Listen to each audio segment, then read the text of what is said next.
Hi, I'm Ali, salon director at the Head Gardener Hair Salon in Inverness, and I'm delighted to be sponsoring this brilliant new podcast called Lump.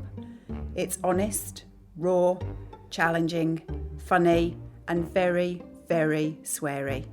But let's face it, cancer is a bit bloody sweary. One last thing, make sure you rate, like, and share Lump wherever you get your podcasts. Thanks a million, and over to Penny.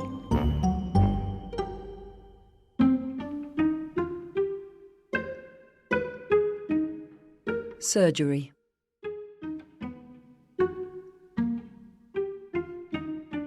There's a small crowd in my hospital room as my surgeon takes out his thick black pen and marks me up.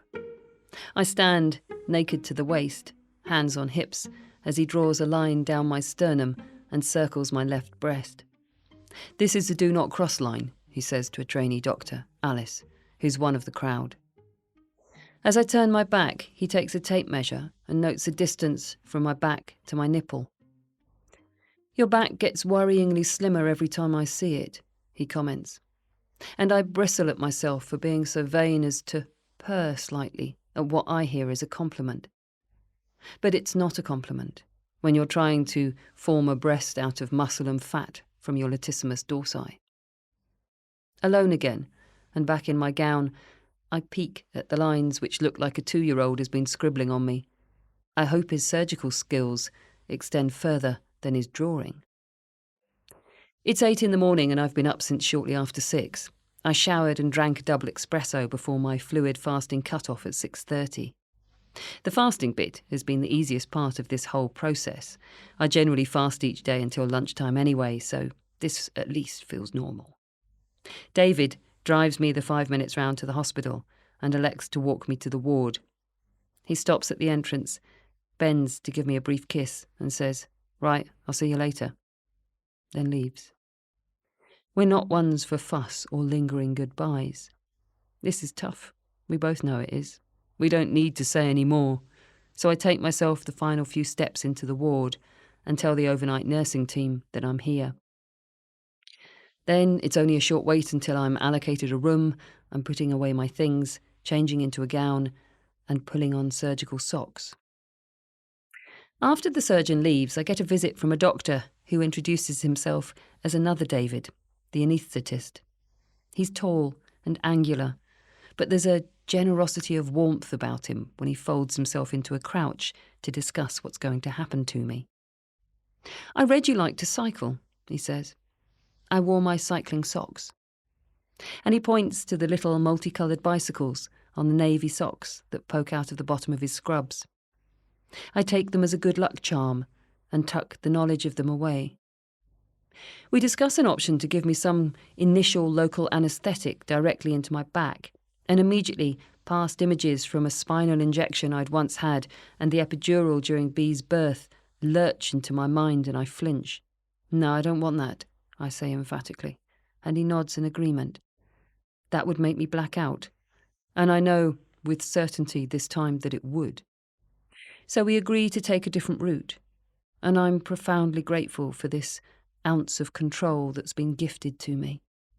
I'm about to be naked, unconscious, utterly vulnerable, sliced open, but I still have this tiny choice that I have made. David, my David, messages me. "Recovery starts now. I'll see you later." "Bring flowers," I tell him, a challenge to the man who has never bought flowers in his life. "Nope, you're not sick enough," he replies. "Any more fucking sick and they'll need to spell mum for fuck's sake," I tell him. And it's good that our laughter and love provide a counterweight to my nerves. I walk to the operating theatre. Is that odd? In my mind, I always think surgery has to involve being delivered on a bed. But no, I pop on my fit-flops and walk with Dora, a student nurse, round from the ward to the Vanguard Operating Theatre, a porter cabin connected by a white corridor. As we step out of the main building, the rain thunders on the roof, and I briefly wonder if the surgical team will have that soundtrack throughout. We go through Star Trek-style sliding doors, and I'm greeted by at least half a dozen people, all in scrubs, Through another door, I glimpse even more of them together with my surgeon. So many people, all here for me. And now I'm actually here, at the point of no return. I feel strangely calm. There's a momentum here, an inevitability, a process which will be followed, and not even my left breast screams it to be halted. This is what is meant to be. So I hop on the bed and I confirm my date of birth and pass small talk with the team around me.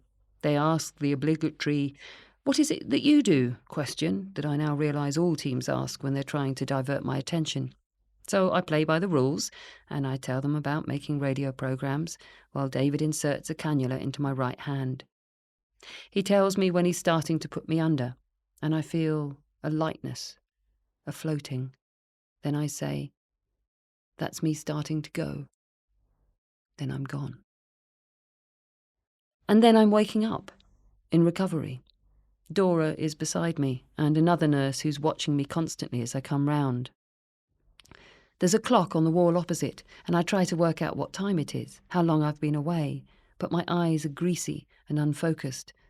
No matter how hard I try, I can't see the time. I pause and take stock. It's as if I'm doing a system reboot, and my brain is systematically checking all is present and correct. But it doesn't feel entirely correct. My right foot feels wrong, and my left hand is tingling.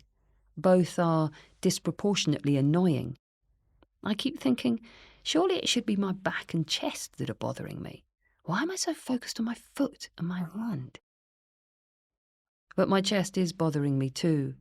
I feel tight, braced, and uncomfortable. "How do you feel?" Dora asks. "Like I've been in a car crash," I say. And I do. I ask her the time and she says it's 4:40, and I try and work out how long I was in surgery. I fuss about my foot, and someone removes a cannula, which had remained there. Then I'm talked through how to work my new toy, a morphine drip, which I can operate with the click of a switch attached to my right hand. You can't overdose, they assure me. It won't let you. So I clutch it greedily as I'm wheeled back to my room. The surgeon comes to visit almost immediately. He looks exhausted. We look at my wounds, and I'm surprised by how little bandaging there is. My left breast is battered and bruised, but apart from a dressing over the area my nipple used to be, and one on my back, I'm all there. I'm shocked. I'd expected so much more of a mess. There's a drain from my breast and my back. I have a drip in one hand and a catheter, but still, I don't look or feel nearly as rearranged as I'd expected to feel. He says it went well. He's pleased with how he got on. Says I might be rather small on that side, and we'd need to watch the skin as it was very thin. Need to make sure it doesn't die off. But all in all, so far, a success. I ask if he saw the cancer. He says no. He just does the mastectomy and cracks on with the job. We'll find out what the pathology lab says in a couple of weeks. Alive! I message David as soon as I'm able. I know. I'm on my way. And then there he is. Amazing, strong, resilient, silent, immovable in his belief in me, and clutching a Mars bar Easter egg, jelly babies, mints, an open packet of chewing gum, and a very large bunch of flowers. I tip over with love for him as he comes to the side of the bed where I can reach to press my face into his jacket. And I'm cancer-free. For the first time in 6 weeks and 6 days, I feel cancer-free too.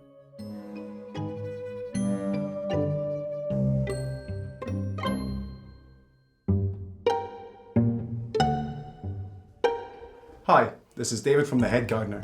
If you're enjoying Lump Podcasts, make sure you subscribe so you never miss an episode, and don't forget to leave a review wherever you get your podcasts and share it with everyone you know, because let's face it, cancer affects everyone around us in one way or another. We hope you enjoy listening to Lump as much as we all do. So next time you're in the salon, tell us how much you're loving Lump Podcast and we'll give you a free gift. Coming up in the next episode. "You ready to get out of here?" my surgeon asked on Friday morning. I was. I told him I couldn't stand the coffee cold turkey any longer. "I'm gagging for a double espresso and an avocado," I laughed. The challenges of the middle-class cancer survivor. Lump is written and presented by Penny Stewart and produced by Adventurous Audio.